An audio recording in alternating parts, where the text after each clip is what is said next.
যুক্ত হয়ে আপনাদের সবাইকে অসংখ্য ধন্যবাদ ও শুভেচ্ছা জানাচ্ছি। সুপ্রিয় দর্শক, আপনারা ইতিমধ্যে জানেন বহুল প্রতীক্ষিত বাংলাদেশের ত্রয়োদশ জাতীয় সংসদ নির্বাচন গতকাল 12 ফেব্রুয়ারি সকাল 7:30 ভোট গ্রহণ শুরু হয়ে বিকেল 4:30 পর্যন্ত ভোট গ্রহণ শেষ হয়। ইতিমধ্যে আলহামদুলিল্লাহ আমাদের সিলেটের যে 19টি আসন রয়েছে সেই 19টি আসনে কোনো ধরনের অপ্রীতিকর ঘটনা ছাড়াই ভাবে কিন্তু ভোট গ্রহণ হয়েছে। এই মুহূর্তে আমরা যে তথ্যটি আপনাদেরকে দেওয়ার চেষ্টা করছি, ইতিমধ্যে ক্যাপশনে যে বিষয়টি আমরা দিয়ে রেখেছি আপনারা দেখতে পাচ্ছেন, গণভোট। সেই গণভোট নিয়েও কিন্তু একটি আলোচনা সমালোচনার জন্ম দিয়েছিল। ব্যাপক হারে মানুষ সেটিকে নিয়ে আলোচনা সমালোচনা করেছে। অবশেষে সেটির সমাপ্তি ঘটতে যাচ্ছে। সেই গণভোট সম্পর্কে আজ আমরা আপনাদেরকে কিছু তথ্য দেওয়ার চেষ্টা করব। ইতিমধ্যে বাংলাদেশের বিভিন্ন জাতীয় গণমাধ্যম থেকে পাওয়া তথ্য অনুযায়ী আমরা যদি একটু আপনাদেরকে জানানোর চেষ্টা করি, তোমরা আমাদের কথাবার্তা লাইভ সম্প্রচার ঠিকঠাক শোনা যাচ্ছে কিনা অবশ্যই কমেন্ট করে আমাদেরকে জানাবেন। কে কোথা থেকে দেখছেন, আপনাদের এলাকার নির্বাচন কেমন হয়েছে, সুষ্ঠু নিরপেক্ষ হয়েছে কিনা সেটিও আমাদেরকে কমেন্ট করে জানাবেন। আমরা সরাসরি চলে যাচ্ছি আজকের নিউজ আপডেটে। জুলাই সনদ বাস্তবায়নে গণভোট হা এর পক্ষে 4,74,429,429 ভোট পড়েছে। আমি আবারও বলছি, জুলাই সনদ বাস্তবায়ন গণভোট হা এর পক্ষে 4,74,429 ভোট পড়েছে। তাতে হা জয়যুক্ত হয়েছে। অন্যদিকে না এর পক্ষে যে ভোটটি পড়েছে 2,25,65,627 ভোট পড়েছে কিন্তু না ভোটের পক্ষে। এই গণভোট হা ভোট না ভোট নিয়ে কিন্তু একটি আলোচনা সমালোচনা ছিল।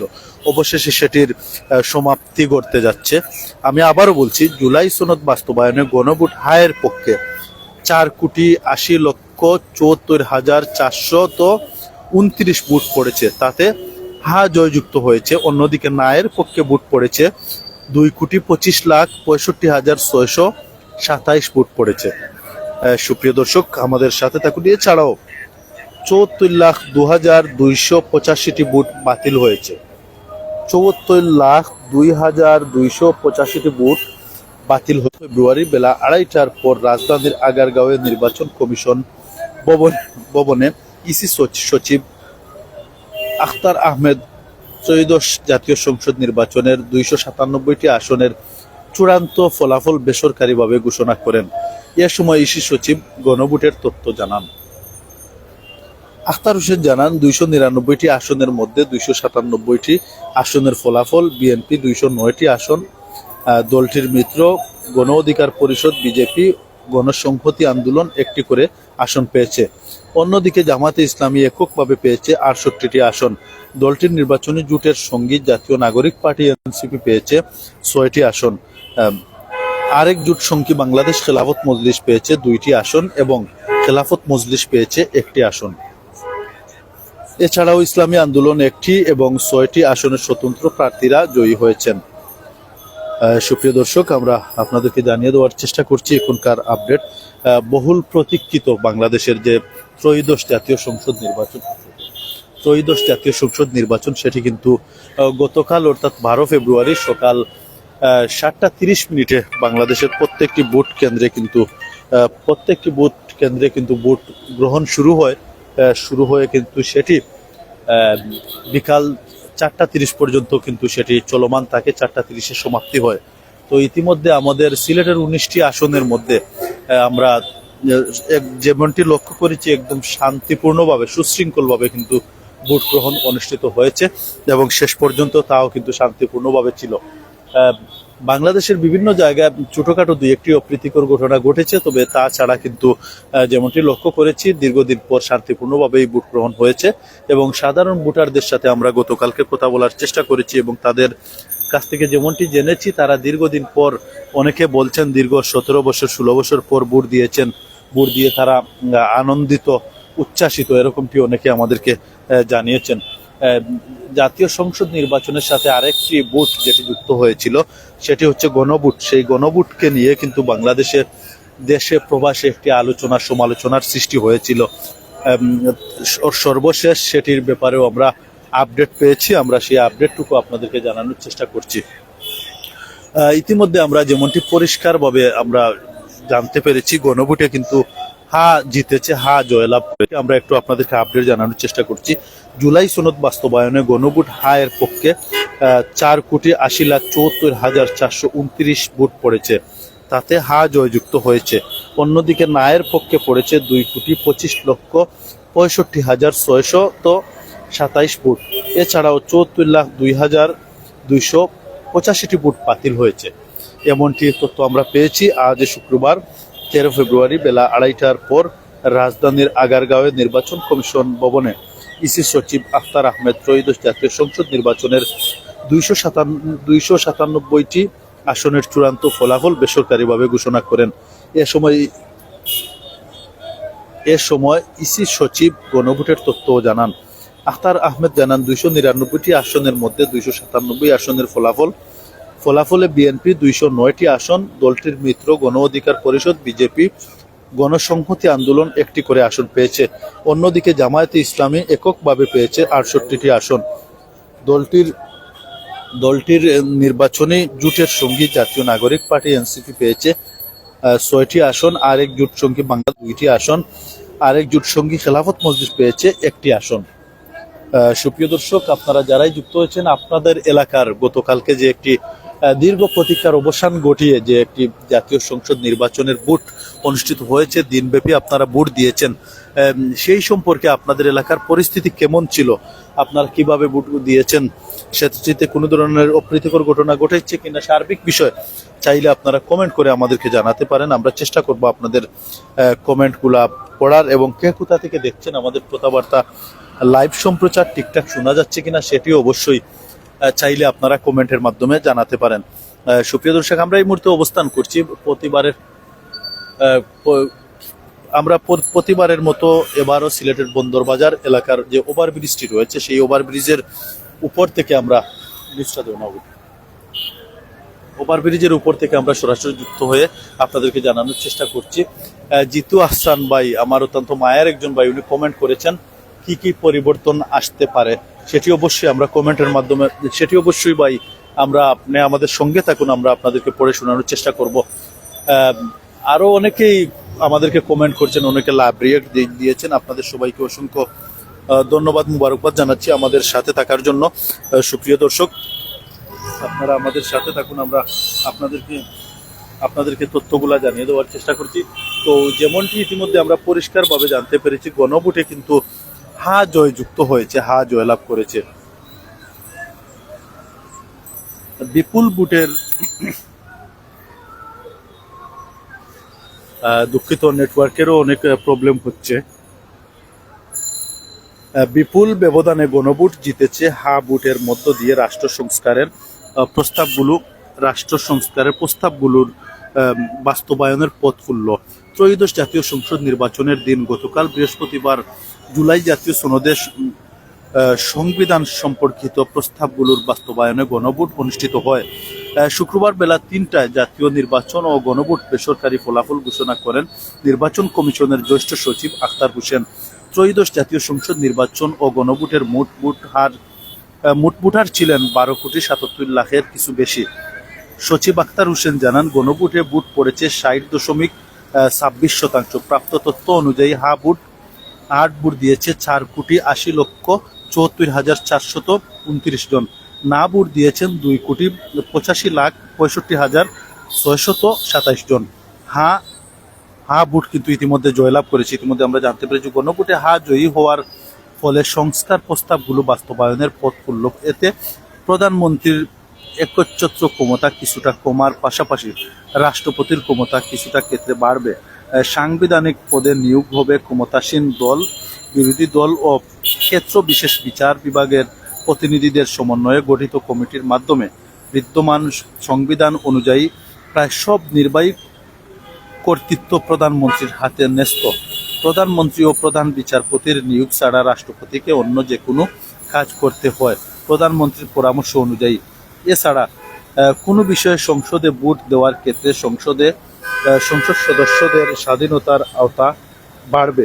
সব অঙ্গের মধ্যে ক্ষমতার ভারসাম্য তৈরির সম্ভাবনা বাড়বে। হা ভোট জয়ী হওয়ার আগামী সংসদ হবে দিকবিশিষ্ট সংবিধান সংশোধন পদ্ধতিতে পরিবর্তন আসবে। কোনো একটি দলের ছাওয়ার পরিপ্রেক্ষিতে সংবিধান সংশোধন করা কঠিন হবে।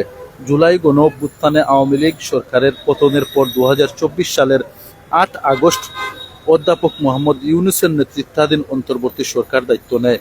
এরপর সরকার রাষ্ট্রের বিভিন্ন ক্ষেত্রে সংস্কারের অঙ্গীকার করে এ লক্ষ্যে তারা ২০২৪ সালের অক্টোবরের প্রথম সপ্তাহে সংবিধান, নির্বাচন ব্যবস্থা, বিচার বিভাগ, দুর্নীতি দমন কমিশন, পুলিশ ও জনপ্রশাসন সংস্কার কমিশন গঠন করে।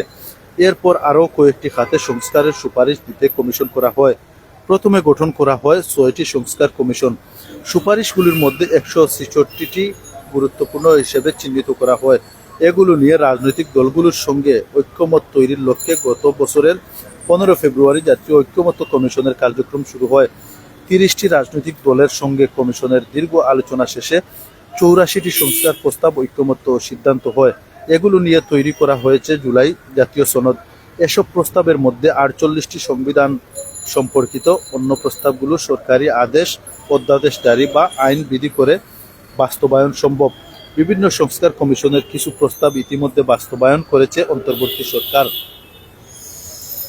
কিন্তু সংবিধান সম্পর্কিত প্রস্তাবগুলো অধ্যাদেশ বা কোনো আদেশের মাধ্যমে বাস্তবায়নের সুযোগ নেই।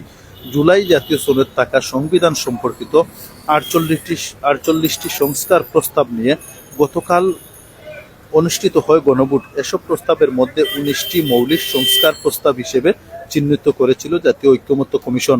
মূলত সংবিধান সম্পর্কিত প্রস্তাবগুলোর বাস্তবায়নের ৩টি স্তর রয়েছে। প্রথম, আইনি ভিত্তি দিতে আদেশ জারি। গত ১৩ নভেম্বর জুলাই জাতীয় সনদ সংবিধান সংস্কার বাস্তবায়ন আদেশ ২০২৫ জারি করেন রাষ্ট্রপতি। বাস্তবায়নের দ্বিতীয় স্তরে রয়েছে গণভোট। এই গণভোট হয়েছে জুলাই সনদ বাস্তবায়ন আদেশ এবং জুলাই জাতীয় সনদর সংবিধান সম্পর্কিত অংশ নিয়ে গণভোটে হ্যাঁ জয়ী হওয়ায় এখন তৃতীয় স্তর শুরু হবে। এক্ষেত্রে আগামী জাতীয় সংসদ নির্বাচনে নির্বাচিত প্রতিনিধিদের সমন্বয়ে সংবিধান সংস্কার পরিষদ গঠন করা হবে। সংসদ সদস্যরা একই সঙ্গে সদস্য হিসেবে দায়িত্ব পালন করবেন। সংস্কার পরিষদ প্রথম অধিবেশনের শুরু তারিখ থেকে ১৮০ কর্মদিবসের মধ্যে জুলাই জাতীয় সনদ ও গণভোটের ফলাফল অনুসারে সংস্কার সম্পন্ন করবে। তবে পরিষদ নির্দিষ্ট সময়ে সংবিধান সংস্কার না করলে কি হবে তা বাস্তবায়ন আদেশে উল্লেখ নেই। কেমন হলো জাতীয় সংসদ নির্বাচন? গণভোট সংস্কার প্রস্তাব অনুযায়ী এক ব্যক্তি জীবনে সর্বোচ্চ ১০ বার প্রধানমন্ত্রী পদে থাকতে পারবেন। এছাড়া প্রধানমন্ত্রী পদে আসীন ব্যক্তি একই সঙ্গে দলীয় প্রধানের পদে থাকবেন না, এমন বিধানও প্রস্তাব করা হয়েছে। তবে এই প্রস্তাব নিয়ে বিএনপির ভিন্ন মত ছিল।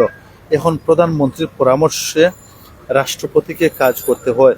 তবে জুলাই সনদের প্রস্তাব বাস্তবায়িত হলে মানবাধিকার কমিশন, তথ্য কমিশন, প্রেস কাউন্সিল, আইন কমিশন, বাংলাদেশ ব্যাংকের গভর্নং ও এনার্জি রেগুলেটরি কমিশন কারো পরামর্শ বা সুপারিশ ছাড়াই নিজ এখতিয়ারে রাষ্ট্রপতি নিয়োগ দিতে পারবেন। জুলাই সনদে আইনসভা বা সংসদকে দ্বিকক্ষ বিশিষ্ট করা এবং উচ্চকক্ষে আনুপাতিক প্রতিনিধিত্ব পিআর পদ্ধতিতে গঠন করার প্রস্তাব করা হয়েছে। তাতে বলা হয়েছে সংবিধান সংশোধন করতে নিম্নকক্ষের ২/৩ এবং উচ্চকক্ষের সংখ্যাগরিষ্ঠ সংসদের সমর্থন লাগবে। সুপ্রিয় দর্শক, অনেকেই আমাদেরকে জানতে চেয়েছেন, আসলে সেগুলো আমরা জানিয়ে দেওয়ার চেষ্টা করছিলাম। আমরা একটু চলে যাব আমাদের সহকর্মী ইব্রাহিম আহমদ রুবেল ভাইয়ের কাছে। তো গতকালকে আমরা সবাই ব্যস্ত সময় পার করেছি, পাশাপাশি আপনারা ভোটার যারাও রয়েছেন, আপনারা উৎসব মুখর পরিবেশে আপনাদের নিজ নিজ আসনে, নিজ নিজ কেন্দ্রে আপনারা ভোট গ্রহণ করেছেন। এই শুরু থেকে ইতিমধ্যে যারা দীর্ঘক্ষণ ধরে আমাদের সাথে সরাসরি লাইভে যুক্ত রয়েছেন, আবারও আপনাদের সবাইকে অসংখ্য ধন্যবাদ জানাচ্ছি। আমরা চেষ্টা করি প্রতিনিয়ত বিভিন্ন আপডেট, বিভিন্ন তথ্য দিয়ে আপনাদেরকে সহযোগিতা করার। তারই ধারাবাহিকতা এই মুহূর্তে আমরা সিলেটের বন্দরবাজার এলাকার ওভারব্রিজের উপর থেকে সরাসরি যুক্ত হয়ে আপনাদেরকে তথ্য জানাচ্ছিলাম। সরাসরি চলে যাচ্ছে সহকর্মী ইব্রাহিম আহমদ রুবেলের কাছে। ধন্যবাদ আমাদের রাজু ভাই। আসসালামু আলাইকুম। আপনারা অনেক আমরা লাইভে যুক্ত হইরা সবে স্বাগত জানাইলাম। তার পাশাপাশি আগামী গতকালকে জানেন আপনারা বাংলাদেশের জাতীয় ১৩তম সংসদ নির্বাচন হয়েছে। এই নির্বাচনের সামনে রাখিয়া কিন্তু ইতিমধ্যে ভোটারগণ যারা ভোট দিচ্ছে তারা খুবই উৎসব মুখর পরিবেশে ভোট দিচ্ছেন, খুবই ভালো লাগছে। আমরা সিলেটে কোনো ধরনের কোনো দুর্ঘটনা আমরা দেখছি না। তবে বাংলাদেশের দুই একটা জায়গায় ঘটনা ঘটছে, আসলে নির্বাচন যেহেতু এই ঘটনা করতে পারে। আর আসলে আজকের লাইভটা মূলত আমরা করলাম যে গণভোট জিতেছে এটা জানেন এবং কিতা কিতা বদল হইতে পারে এটা ইতিমধ্যে আমাদের রাজু আলম ভাই আপনারা জানাইছেন। আমরা আসলে জানেন বাংলাদেশও কিন্তু দীর্ঘ মেয়াদী একটা সরকার আসলা, যে সরকারের আমল বাংলাদেশের মানুষ কিন্তু অনেক নির্যাতন সহ্য করতে হয়েছে, ইতিমধ্যে কিন্তু উঠি আইছে। তো এই নির্বাচনের কারণে কিন্তু আজকে যেরকম এইরকম আর স্বৈরাচারী হইতে পারে না বা এইরকম ধরনের কোনো কিছু হইতো না করে কিন্তু এই গণভোটের আয়োজন করা হয়েছিল। আর এই গণভোটের আয়োজন করার লাগি দেখা গেছে প্রায় বাংলাদেশের যত ভোটার আসন ভোট দিছন তার পক্ষে বেশিরভাগ পক্ষে ভোট পড়ছে, প্রায় 4 কোটির উপরে, 4 কোটি প্লাস ভোট গণভোটার করছে। গণভোট পড়া বাদে কিন্তু ইতিমধ্যে কিন্তু আপনার গণভোটের মাঝে আছে অনেকে কিন্তু গণভোট আসলে যারা আমাদের গ্রামের সহজ সরল মানুষ, যারা দিন আনে দিন খাইন, যারা সবসময় সৎ পরিশ্রম করে বা অনেকে যারা আসন অনেকে হা ভোট আর না ভোট অনেকে বুঝছিল না। তো হা ভোট আর না ভোট আবার অনেকে বুঝিয়ে দিচ্ছে, কেউ না বুঝিয়ে দিচ্ছেন। হা ভোট যেটা হইলে আপনার 2 বার করে উপরে কোনো ফ্যামিলির মানুষ প্রধানমন্ত্রী থাকতে পারতো না। আর যদি 3 বার প্রধানমন্ত্রী হইল তাই সেই চাই প্রধানমন্ত্রী দাঁড়িয়ে হইল। এর মধ্যে যে আমরা জুলাই আগস্ট যারা শহীদ হইছন, যারা মানে যুদ্ধ করিছন বা যারা পলকা আত্মভঙ্গ হয়ে গেছে, এরার লাগে একটা সনদ তৈরি করা হয়েছে, একটা স্বীকৃতি দেওয়া হয়েছে। এইগুলাই লইয়া আপনার হা ভোটের আয়োজন করা হয়েছিল। যাই পবিত্র এশার সালাতুল আজানর একটু পরে কিন্তু নামাজ শুরু হয়ে যাব। আপনাদের মনোনীত প্রার্থী যারা আসলা জার্জির আসলে আপনারা ভোট দিয়া পাস করাইছেন, আমরা সবাই শুভকামনা জানাই। এবং আমরা এই দেশটা আসলে সোনার একটা বাংলাদেশ হোক, আমাদের দেশটাই আসলে একটা সবুজ শ্যামল সফলা দেশ হোক, আমরা এটাই কামনা করি। এবং যারা নেতৃত্ব আইরা আগামীতে আমরা তারা তাকে শুভকামনা জানাই এবং আমরা দেশটা যেন তারা আরো বহু দূর আগে নিয়ে যায়। আমরা মাথাটা আরো বেশি করে উৎসাহ করি ধরে, আমরা স্বাধীন করি দেশটা, স্বাধীন করছি দেশটা, যুদ্ধ করে দেশটা স্বাধীন করছি। এর লাগি কইরাম আপনারা যারা আইবা সুন্দর দেশটা চালাউকা, আমরা আপনারা শুভকামনা জানাই, ওয়েলকাম। আমরা বিদায় নিব যেহেতু এশার আজানোর সাথে আমাদের মকসুদ ভাই আসলাম মাইক আন্টি কর্ণধার, তাহলে সবসময় আপনারা নিউজগুলো তুলে দেওয়ার চেষ্টা করি বা আমরা সবসময় তুলে দেওয়ার চেষ্টা করি। তো ভালো থাকবা, সুস্থ থাকবা, বিদায়। আসসালামু আলাইকুম ওয়া রাহমাতুল্লাহ।